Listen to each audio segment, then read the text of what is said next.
கிட்டத்தட்ட ஒரு 70 to 77% வந்து ஆல் ஓவர் இந்தியா இருக்கக்கூடிய ஹைகோர்ட்ஸில் இந்த ஃபார்வர்டு கேஸ்ட்டு தான் இருக்காங்க. ஆனால் பாப்புலேஷன் வைஸ் இந்தியாவில் எப்படி இருக்குதுன்னு சொல்லி நம்ம வந்து தெரிஞ்சுக்கிட்டோம்னா தான் இதற்கான பதில் நமக்கு வந்து தெளிவாகும். ஃபார்வர்ட் காஸ்ட்டுன்னு சொல்லியிருக்கக்கூடிய இந்த 77% ஜட்ஜஸ் இருக்காங்கன்னு நம்ம சொல்கிறோம் இல்லையா, அவங்க வந்து வெறும் 20 to 23% தான் பாப்புலேஷனில் இருக்கிறாங்க.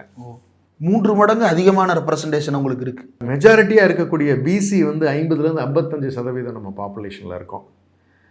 ஷெட்யூல் காஸ்ட்டு 20 to 23% இருக்கும். எஸ்டி 2 to 3% இருக்கும். மைனாரிட்டி 4 to 5% இருக்கும்.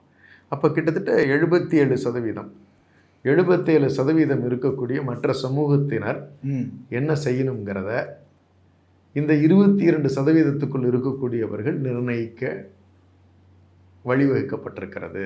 ஆனால் நீதிபதியின் ஜாதியை பார்க்கக்கூடாது, அவர் கடந்த காலத்தை பார்க்கக்கூடாது. அவர் பதவி ஏற்றுட்டாருன்னா அவர் வந்து நீதிபதி, அவ்வளவுதான், வேற எந்த ஐடென்டிட்டியும் அவர் கிடையாது, அப்படிதான் நீதிமன்றங்கள் சொல்கிறாங்க.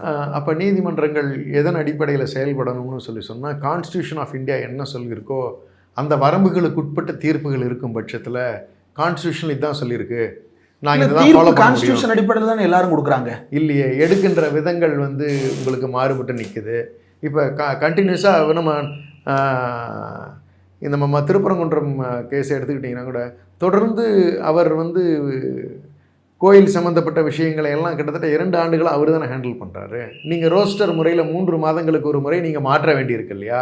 அப்படி மாற்றினீங்கன்னா அவர் ஏன் வந்து மற்ற ரிட் அப்பீலுக்கோ இல்லை மற்றதுக்கோ மாறாமல் இருந்துகிட்டு இருக்காரு? அவரே அதை ஹேண்டில் பண்ணிகிட்டு இருக்காரு. அப்போ ஒரு ஹிடன் அஜெண்டா அதில் இல்லையா? அப்போ தொடர்ந்து அவர் எப்படி அப்படி ஹேண்டில் பண்ண முடியும்? அப்படி எப்படி கோர்ட் அனுமதிக்குது?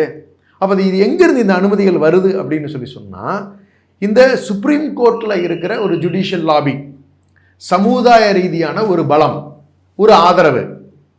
அப்போ இவரை பாதுகாக்கிறதுக்கு சுப்ரீம் கோர்ட்டில் இருக்கக்கூடிய ஜட்ஜஸில் ஒரு சாரார் இவரை சப்போர்ட் பண்ணுறாங்க, இது மாதிரியான நிலைப்பாடுகள் எடுக்கிறாங்க.